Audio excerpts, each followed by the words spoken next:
Good morning. Welcome to Horizon Unitarian Universalist Church. My name is Steve Daniel, and I'm your worship associate here today. A little bit about me. I am usually in the AV booth running the PowerPoints, and I appreciate Sarah stepping in this morning.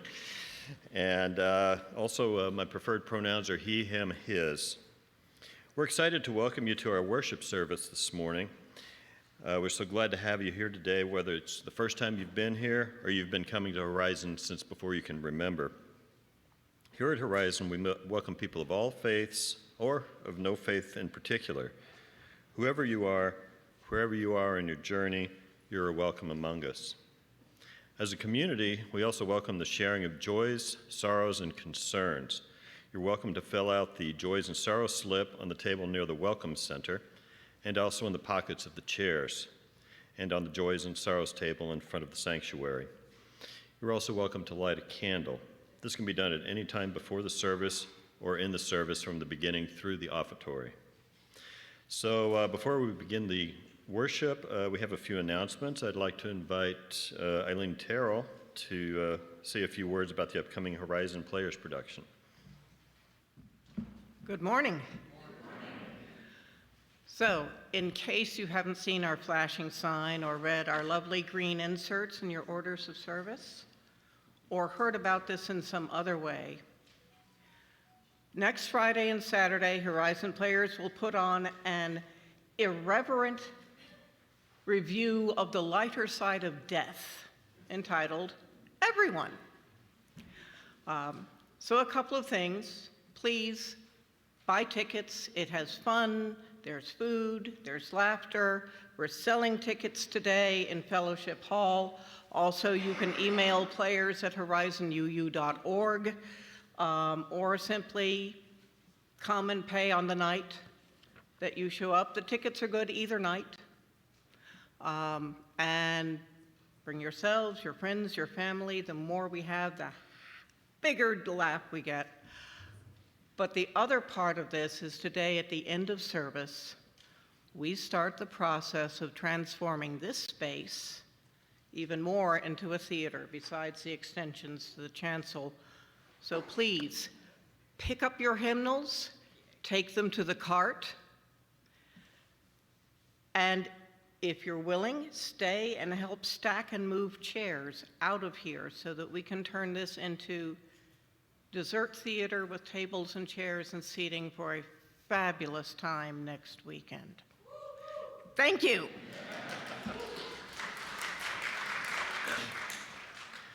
Thank you, Eileen. Second announcement, remember to bring your work or school bags of any kind for the blessing of the backpacks next Sunday.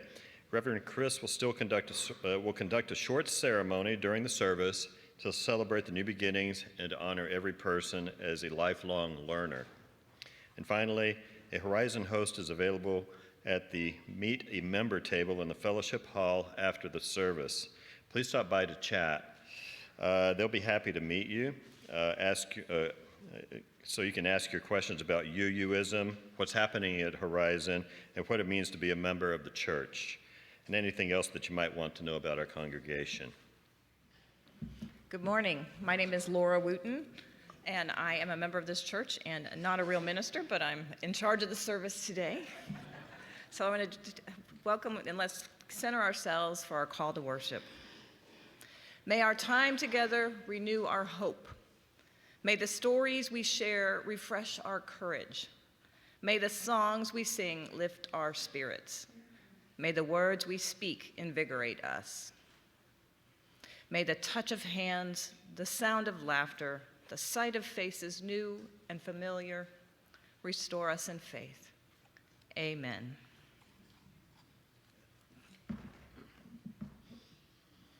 Okay. For the chalice lighting today, we have the first principle. We light this chalice in honor of the Unitarian Universalist first principle, quote, to affirm and promote the inherent worth and dignity of every person. We recognize that these are not just words to be spoken. Instead, they call us out of our comfort zone into an ever-deepening commitment, a commitment that we make to the rights of all those whose inherent worth and dignity are denied, diminished, or destroyed by systems of oppression. They call us into the practice of looking into our own hearts with courage and honesty.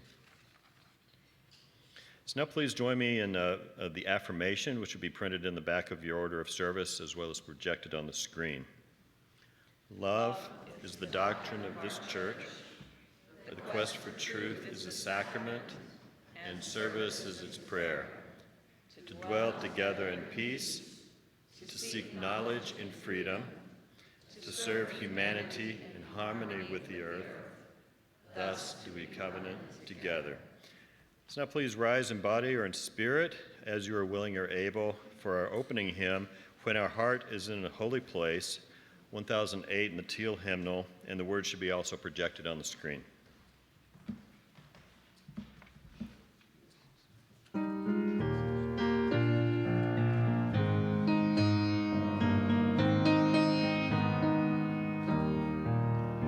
When our heart is in a holy place, when our heart is in a holy place, we are blessed with love and amazing grace. When our heart is in a holy place, when we trust the wisdom in each of us, every color, every creed and kind, and we see our faces in each other's eyes, then our heart is in a holy place.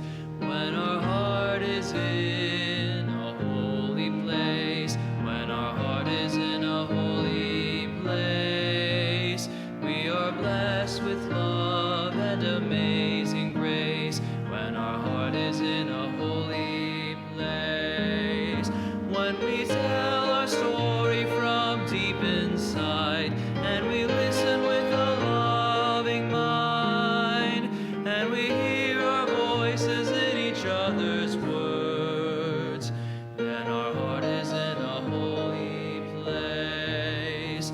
When our heart is in a holy place, when our heart is in a holy place, we are blessed with love and amazing grace.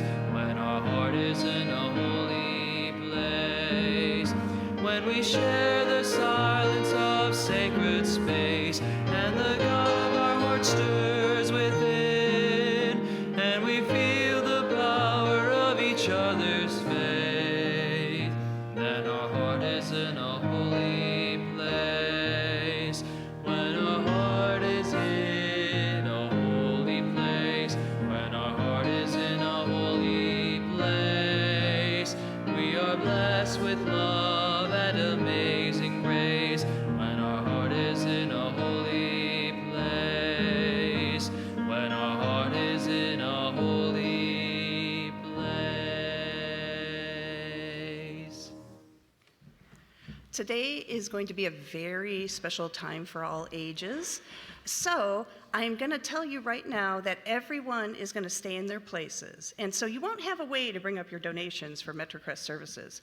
So I would invite you after the service to come place your donations for MetroCrest services here. It's our charity partners who we partner with to make a difference in the wider community. And I encourage you to look in the newsletter because there is a list of urgently needed items that MetroCrest is requesting. So, okay, this is why this is a very, very special day. Reverend Chris Rothbauer is our new settled minister, and I know,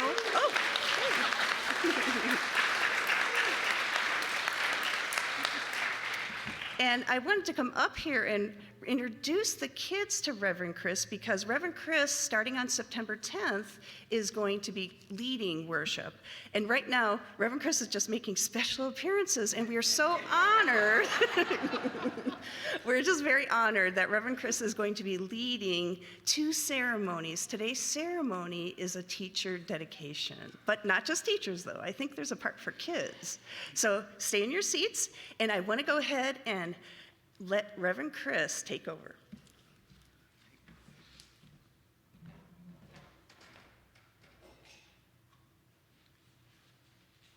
Well, good morning, everyone. You know, usually Usually your first thing you do in the pulpit as a settled minister is preach, so I'm honored that I get to do something different. Because today, Horizon's teachers of our children and youth will gather after the service for an orientation and training in preparation for the start of the fall programming next week. Last year, we had approximately 60 registered children and youth in our congregation, and 20 adult volunteers carry the sacred privilege and responsibility of journeying beside them on their behalf. Unitarian Universalism is a faith that has the power to save lives, to sweeten and soften the lives of kids and teenagers who are living in a world that can sometimes be harsh, lonely, unkind, and unjust.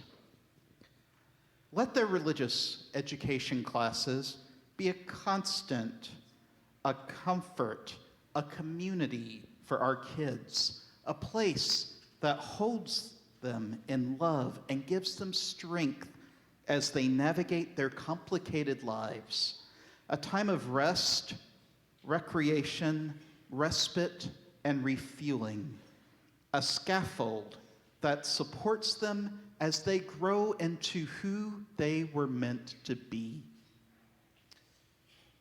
So I'd like to take a moment now to offer a blessing for our kids. Children and youth, if you're willing, I want to ask you to take the hand of a parent or a trusted grown-up, hopefully who's near you, if not, just pretend. As you receive this blessing, adults of this congregation, will you recognize, affirm, and protect the light in each child's heart? If so, answer, we will. We will. Will you support their religious upbringing by making this a place of joyful welcome, a place where they feel known and loved? If so, answer, we will. We will.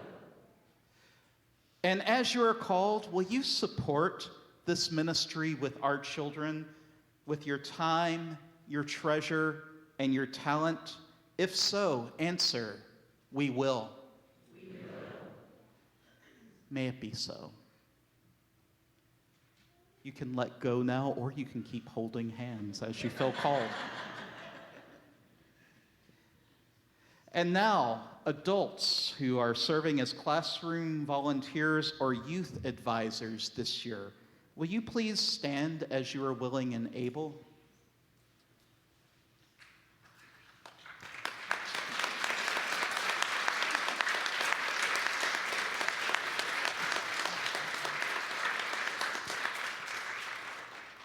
Now, after that applause you just got, you probably hate to hear this, but you're going to be standing for a bit, so please get comfortable. Children, parents, and all the other adults in the congregation, we're going to shower these teachers and all the other teachers who couldn't be here this morning with some of the intangible gifts they will need to bring on the journey that's ahead. Can you think of one of these intangible gifts they need? I need an example, please, and you can call it out. Oh, wow. For those online, about at least 3 or 4 people answered patience all at once. Yes, patience, they will need that. Anything else they will need? Yes, mindfulness, they will need that. Energy, yes, they will need that. Humor and love, yes, they will need that. Creativity, yes, they will need that. Resolve, they will need that.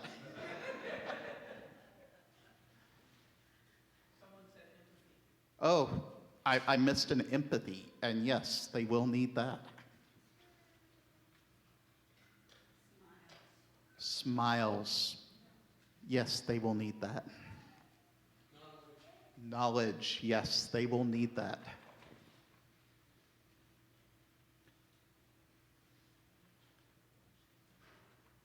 Teachers, will you reach out your hands like this? Now, what we're going to do is all those examples we just threw out, we're going to send them out in a great big wave so the teachers can catch them. Starting over here with you all seated in the choir section. So what I'm going to do is going to be like a wave at a baseball game, if you've ever seen one. I'm going to point to the section, and I want you to shout out one of these virtues you've just heard or something else that you didn't hear that you think. And the teachers are going to catch them.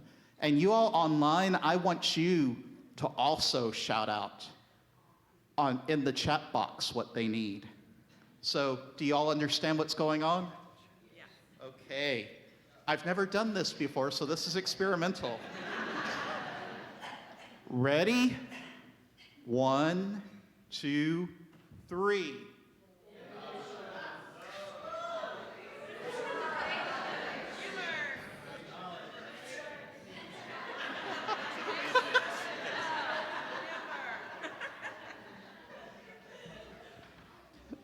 Teachers, we offer you these blessings. We are so grateful for you. May you be blessed, and may you be a blessing. You may be seated.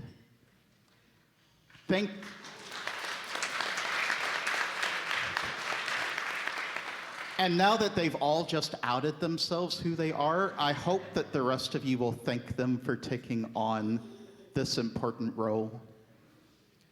So, thank you, and let's sing the children out.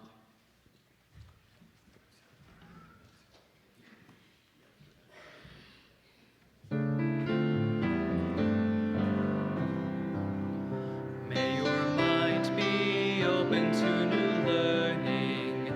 May your lips bring truth into the world. May your heart know love and your hands do the work of justice as you go your way in peace. As you go your way in peace. Okay, so we will now have our offertory, and the song that they'll be singing today is "All Will Be Well" by Meg Barnhouse.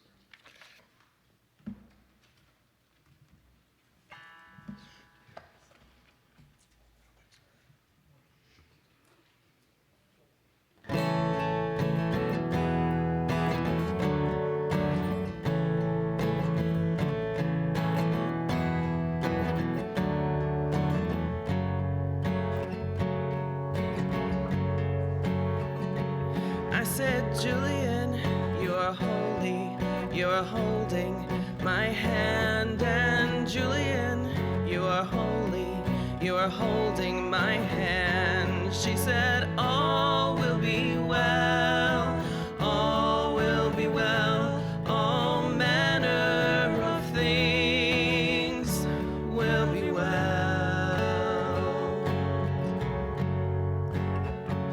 I said, Julian, do you not know about sorrow? And Julian, do you not know about pain? I said, Julian, do you not know about hunger? And Julian, do you not know about shame? And she said, all will be well, all will be well, all manner of things will be well.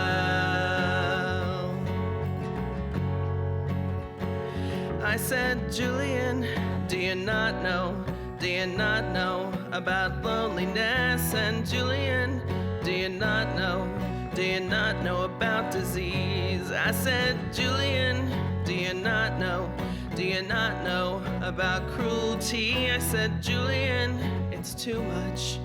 It brought me to my knees. And she said, all will be well, all will be well, all manner of things will be well.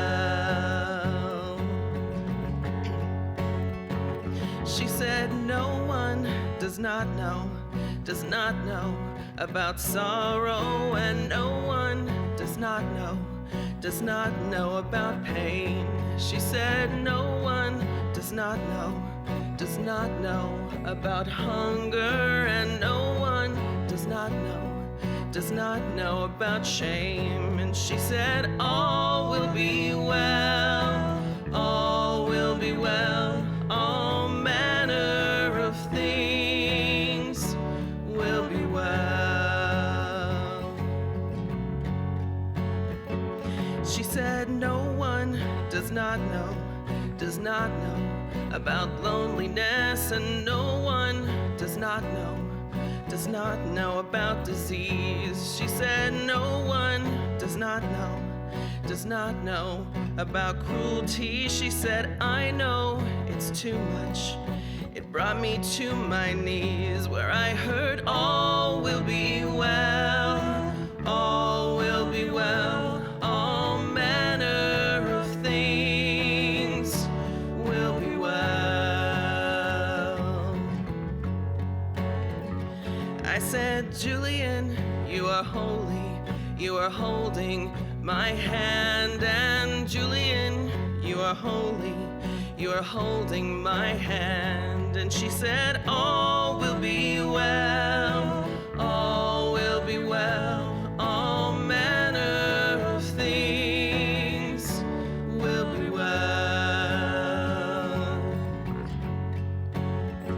She said, dear one, do you not know about tenderness? And dear one, do you not know about friends? She said, dear one, do you not know about the Spirit? She said, dear one, do you not know it's only love that never ends? And so all will be well, all will be well, all manner of things will be well. And she said, all will be well, all will be well, all manner of things will be well.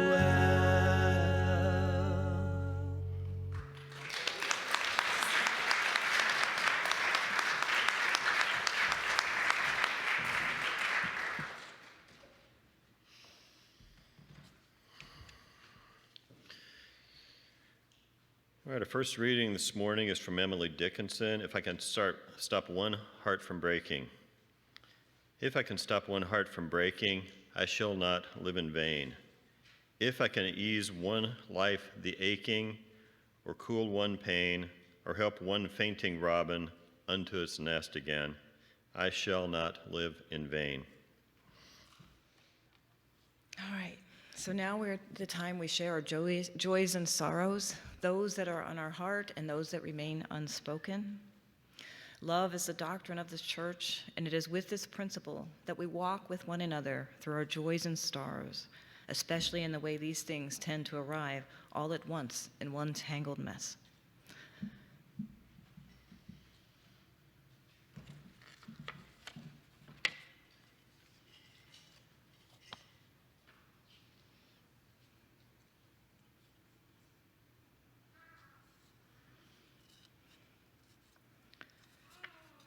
So from David Labach for his wife Molly, she will have surgery on August 30th to receive a pacemaker implant. So we hope that all goes well. Sorrow to Help ask for the USC leadership to select a Sunday in September for Share the Plate for the Lahaina Maui Relief Fund, and for all member churches to participate from the Darwins. And a joy to celebrate Taya Morton's 96th birthday.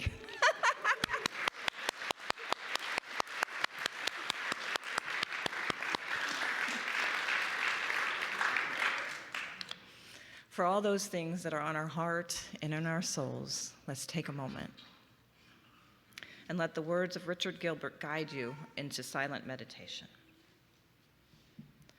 In the midst of the whirling day, in the hectic rush to be doing in the frantic pace of life, pause here for a moment. Catch your breath, relax your body, loosen your grip on life. Consider that our lives are always unfinished business. Imagine that the picture of our being is never complete. Allow your life to be a work in progress. Do not hurry to mold the masterpiece. Do not rush to finish the picture. Do not be impatient to complete the drawing. From beckoning birth to dawning death, we are in process. And always there is more to be done. Do not let the incompleteness weigh on your spirit. Do not despair the imperfection marks your every day. Do not fear that we are all still in the making. Let us instead be grateful that the world is still to be created. Let us give thanks that we can be more than we are. Let us celebrate the power of the incomplete, for life is always unfinished business.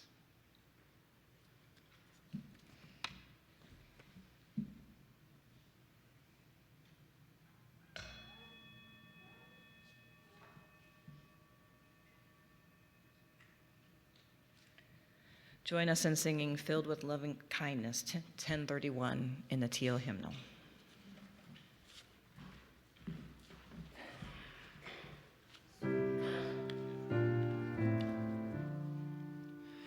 May I be filled with loving kindness. May I be well. May I be filled with loving kindness. May I be well. May I be peaceful and at ease. May I be whole. May you be filled with loving kindness. May I be well. May I be filled with loving kindness. May I be well. May you be peaceful and at ease. May you be whole. May we be filled with loving kindness. May we be well. May we be filled with loving kindness. May we be well. May we be peaceful and at ease. May we be whole.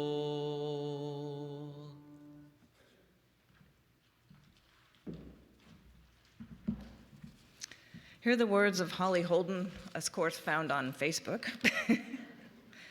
Today, I asked my body what she needed, which is a big deal, considering my journey, not really asking that much. I thought she might need more water, or protein, or greens, or yoga, or supplements, or movement.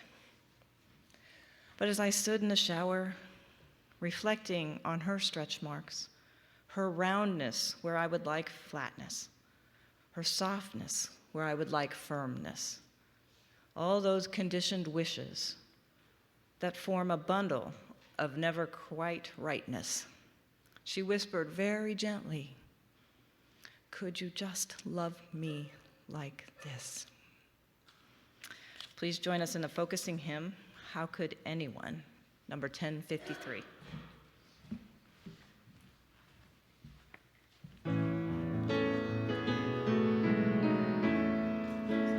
How could anyone ever tell you you were anything less than beautiful?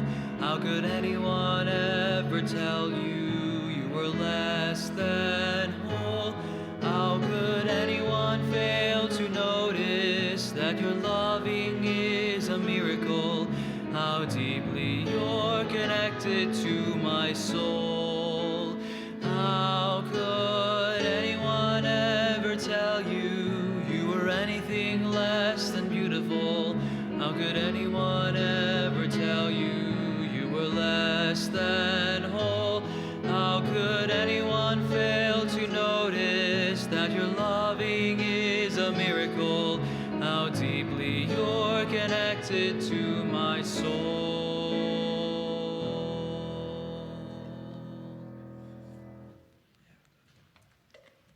Thank you, Kel, for having to do aerobics today, getting up and down.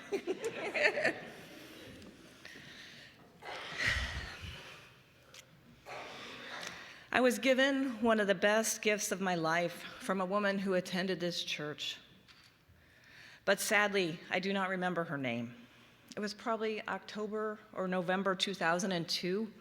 My daughter was born September 4th, and we had bravely taken her to a neighborhood party in Plano. Sorry, I get a little. We'd taken her to a neighborhood party. I had a challenging postpartum health scare and was a typical first-time mom, carefully watching over my daughter. Gwen was teeny tiny at the time in her baby carrier, making those little grunting noises. Maybe we have some back here. When we struck up the conversation. I don't really remember how it started. Knowing me, I was probably sharing my anxiety about parenting. Even choosing the right baby products felt like a decision with massive consequences. How do you know that's the right thing? I'm sure I ask. How can you protect your child, ensure their safety and happiness? The woman, a therapist I recall, took me aside and told me and my husband, you don't have to be perfect parents. You just have to be good enough. Wow. That line blew me away. I didn't realize at the time, here's where my true confession comes in. Every time you guys ask me to get up here, I give you true confessions. Anyway, I did not realize that word enough would become a theme for me throughout my life, my work, my experience as a human on this planet. When I make a mistake, when I get confused, when I feel indecisive, my immediate response is, oh no, I'm not good enough. I'm not smart enough. I'm not able enough. Obviously, this has caused me some anxiety in my life. And to overcome it, I rely on a loving husband, kind friends, and a need to lean into religion, ritual, and God. It's why the poem by Holly Holden that I shared with you resonates. Could you just love me like this? It's also why I've struggled with the first principle of Unitarian Universalism, the inherent worth and dignity of every person. On paper, I have no issues at all. But when it comes to application, it's more challenging. Murderers, criminals, and some politicians, even given myself the love and grace to be human. In the words of Unitarian Universalist Reverend Dr. Rebecca Ann Parker, reverence and respect for human nature is at the core of Unitarian Universalist faith. We believe that all the dimensions of our being carry the potential to do good. We celebrate the gifts of being human, our intelligence and capacity for observation and reason, our senses and ability to appreciate beauty, our creativity, our feelings and emotions. We cherish our bodies as well as our souls. We can use our gifts to offer love, to work for justice, to heal injury, to create pleasure for ourselves and others. Just to be is a blessing. Just to live is holy, the great 20th century Rabbi Abraham Heschel wrote. Unitarian Universalists affirm the inherent worth and dignity of each person as a given of faith, an unshakable conviction calling us to self-respect and respect for others. An unshakable conviction calling us to self-respect and respect for others. Themes of self-respect, creativity, love, the ability to make a difference in the world, and Holly Holden's Could You Just Love Me Like This? Themes I try to live by, themes I try to apply for myself and others, themes for which I come to church to learn about. Several years ago, I learned a technique called a Change Me prayer. When I am low or down, when I'm feeling not enough, I lean into it. Dear God, I say, please change me into someone who knows that she is enough. This prayer served me well in my recent role on the search committee for Horizon's settled minister. Laughter. As you know, we spent months working together. The first phase of the process, we worked with you, the congregation, to really understand what Horizon needs in a settled minister. Through surveys and focus groups, we explored Horizon's identity and came up with goals and wishes, or learned about the goals and wishes of the church. We had a lot of feedback, and the MSC prioritized the results into 3 main themes. Preaching. Horizon wants a strong preacher in the pulpit who challenges us. Community building, including strong RE programming, especially in the wake of COVID. And last but not least, as you use, we care about making a difference in the world, thus social justice. During this time, we also held a very important workshop, Beyond Categorical Thinking, where we worked to identify our conscious and unconscious personal biases in an effort to squash preconceived notions that might impact our ability to work with a new minister. These include gender, sexual orientation, physical ability, race, etc. This was an eye-opening event for many as we explored the best way to confront bias as it shows up interpersonally in our lives, whether at church, work, school, or the community. During phase 2 of the search, we worked with potential candidates to review credentials and find a match for Horizon. Due to the covenant we've all made during the search process, I can't share the details of this phase, but I can tell you how my thinking began to shift. You see, I learned a lot about the ministry during this time. There's a sense within all congregations that the minister is responsible for every entity of the church, from how well a sermon is received to whether the electricity in the bathroom is working, as we've seen. As Reverend Chris recently shared with me, their colleagues have a saying. If 3 people come up and shared how much they loved a sermon, 3 others told their partner how bad they thought it was. When choosing our next minister, the word enough was in the back of my mind as I evaluated candidates to find one to bring forth to the congregation. Are they good enough? Are they smart enough? Are they kind enough? Do they have enough training and background? Enough love? Somewhere along the way, my question shifted. And instead of asking whether the candidate was enough for Horizon, I started wondering if Horizon was enough for the new minister. Don't worry, the answer is yes, but let me explain. You see, ministers have a calling. Most don't just casually decide to enter seminary. It's a calling to serve humanity, knowing that they themselves and their families will live in a fishbowl, constantly evaluated for things they say, how they act, what they do. As Reverend John Nichols said, UU churches want everything in a minister. They want a great preacher, they want a person of solid intellect, considerable passion, and commensurate speaking ability. But this person must be comfortable speaking to and satisfying a congregation of humanists, pagans, Hindus, Buddhists, Jews and Christians, Sikhs and Druids, as well as those who have no use for religion but attend for the coffee. They want a spiritual guide, a person with strong administrative skills, a builder of community. You see, ministers must have a calling to put themselves at the mercy of such demands. So I began to ask the question, are we good enough, smart enough, know enough? Do we have enough compassion, love, acceptance, tolerance to serve our new minister and one another in shared ministry? We are the church, the members, the leaders, the volunteer teachers, especially the volunteer teachers. We are the church, and we are here to make this church what it will be. While members may come and go as their lives and needs change, it is us, our participation, our vision, and yes, our commitment to Horizon and to being a Unitarian Universalist that makes this church enough. It is not who is in the pulpit each week. These questions got me thinking more about the role of church in my life and why it is important to me. Hear the words of Barbara Brown Taylor, an Episcopal priest and author. The world is where my notion of God has been destroyed, reformed, chastened, redeemed. The world is where I've occasionally been good for something and where I have done irreparable harm. The reason I know this, however, is that the church has given me the eyes with which I see, as well as the words with which I speak. The church has given me a community in which to figure out what has happened to me in the world.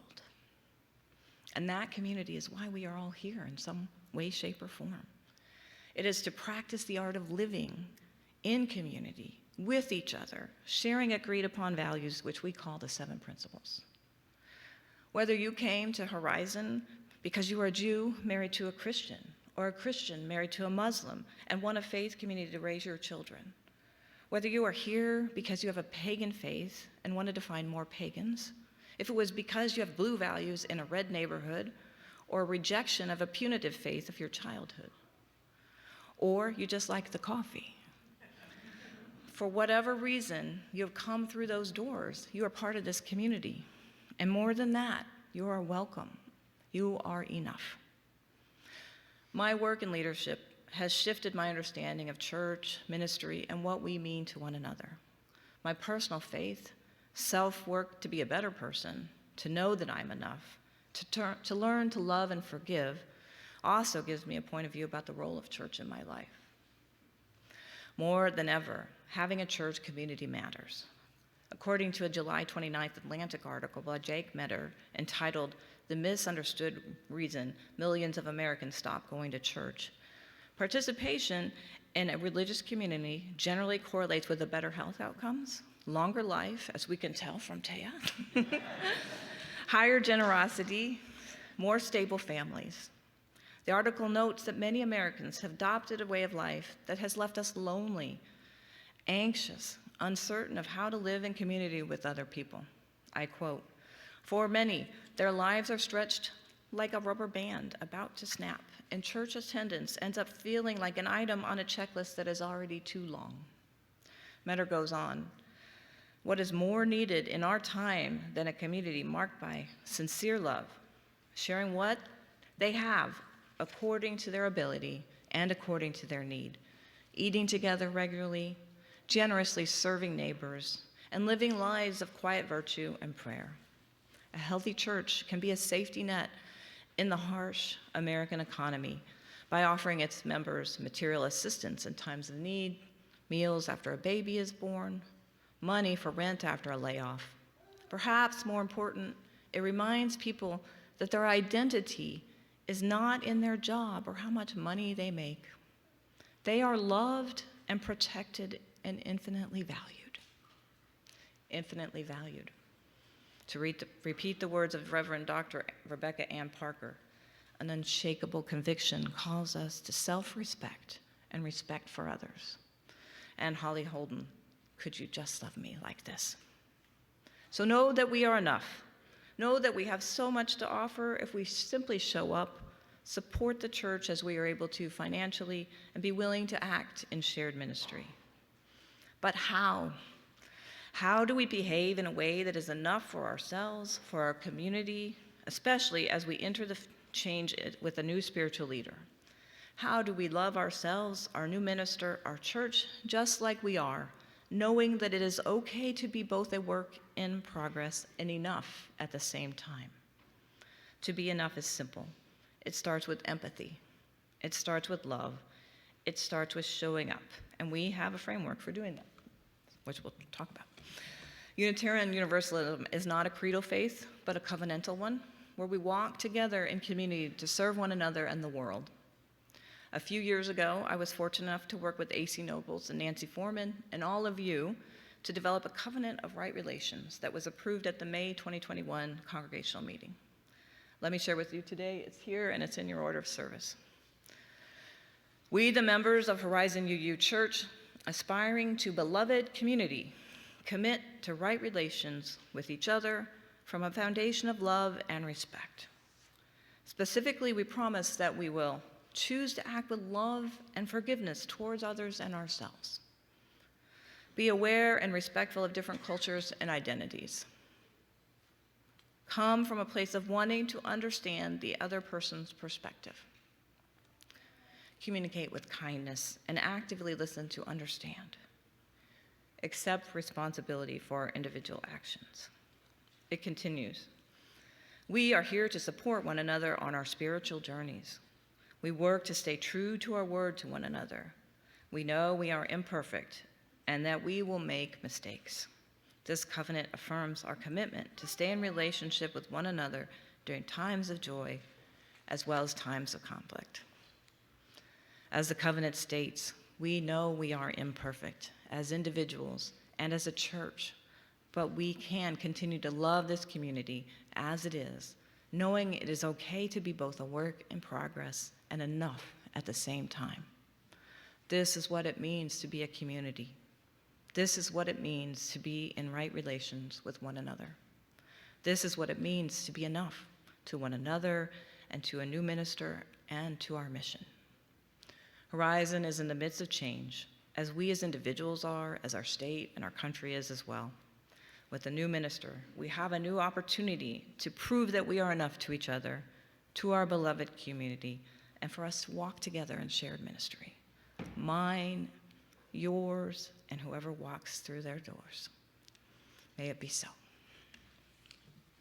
The closing hymn is There Is More Love Somewhere, and maybe it's here. Thank you.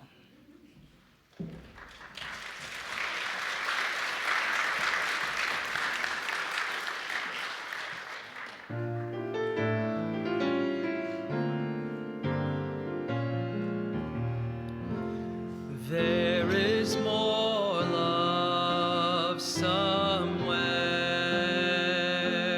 There is more love somewhere. I'm gonna keep on till I find it. There is more love somewhere. There is more hope somewhere. There is more hope somewhere. I'm gonna keep on till I find it. There is more hope somewhere. There is more peace somewhere. There is more peace somewhere. I'm gonna keep on till I find it. There is more peace somewhere. There is more joy somewhere. There is more joy somewhere. I'm gonna keep on till I find it. There is more joy somewhere.